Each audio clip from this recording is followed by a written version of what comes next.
So I need to learn, but the kids need to learn. Well, the kids the too. younger. And you and I missed the window. I completely missed the window. We really missed out on some very crucial learnings early in life. When it comes to finances, illiterate, not literate. Stop illiterate. it. So, yeah. All right, Kevin Miller, President and CEO, thank you for being here. Stuart, thanks for being here too. You guys, I know you team up to do some great things around generational wealth and getting youth ready to go. Will you introduce us first to Travis Credit Union, maybe for a couple people that haven't heard about it or have seen it around down that 80 corridor? Tell us a little bit about it. Sure, absolutely. Travis Credit Union getting ready to celebrate its 75th anniversary. We serve Northern California, both consumer and small businesses. We've got about 260,000 members across the California geography. We have about 23 physical locations, and so we, are member-owned cooperative. So our members own us. We came out of Travis Air Force Base, but serve everybody. So as long as you live in one of our counties of operation, we serve most of Northern California, you can be a member. I love it. That's how it works. All right, Kevin, I'll go right back to you again, too. Why are you so invested in youth financial literacy? Yeah, it's really interesting, and it's a pretty easy answer, which is what we hear from our members in our communities is that everyone's really focused on how do we make sure the next generation of business owners, of leaders, of nonprofit leaders basically have the right tools to make good financial decisions.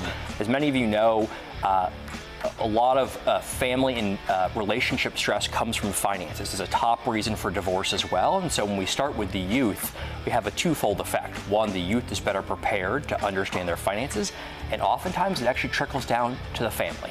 So what we find is many times these students are helping out their parents. Isn't that crazy? How about that? So Wow. just really important. There's that trickle community broader impact when you start with youth. Broadens that indeed. Yeah. All right, Stuart, I want to ask you, you have it on your shirt. It says general. I mean, that's a good way to make sure people know. You want to describe that a little bit and how you're striving for that with these young people? Yeah, absolutely. So it's a 3-hour program we put together with mainly high school students, and the first hour and a half, we teach them the 4 pillars of financial wellness: plan, save, spend, borrow.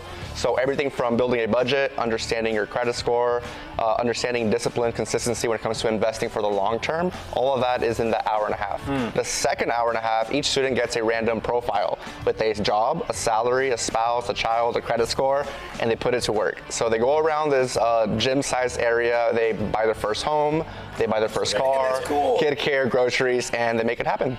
So, see, I realized what happened. Yeah. You and I missed 1 and 2, and we went straight to spend and borrow. I'm still doing that. Yeah. I'm like, well, I'll just get more money. I'll just borrow. I'll just borrow. Sense now. Oh my God! All right, Kevin. Other ways that you can plan youth for their financial their futures. Absolutely. So, as Stuart alluded to, we have the program that the kids can go through. We do it to both high schools, middle schools, as well as other nonprofit leaders. In addition, we have an online module that you can do on your own. So we have a couple different ways, and we have products and services when the kids are ready. But we always start somebody with savings. If you start the idea of putting a few dollars aside, it just begins the principle of how kind of to think about things. And so we find is, but we always start with education. Education leads to planning.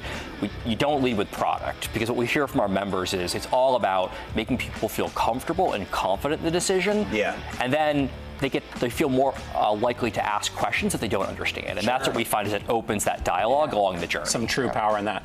Before we let you go and run back, because you got all the places to go down the 80 corridor, if people want to learn more, they just heard now, they're interested in this program, maybe interested in becoming a member, the best way to maybe start that process. Yep, super easy. TravisCU.org. If you live in California, you can be a member. You can apply online or come into one of our locations, and we'd love to have you. Well, it's an honor to have you guys here today. Thanks for all you're doing for, well, now Gary and I. You've actually you helped us incredibly. Thanks for rolling out a youth program for us. And last question, Stuart, how do I get one of those shirts? Yeah, right. Generation Wealth. We'll get you one. You want to play that around all over the place. You want to play golf in that thing. I know. Yes. Thanks again, guys. Thanks, we'll put up a little very information. Travis Credit Union, 1 Travis Way. That's one of those locations anyway, right? Is that what that is? You can see the website there, the socials, follow along, give them a call. Really great to meet you guys. You too. Thanks. Thank you. Thanks. Thank you.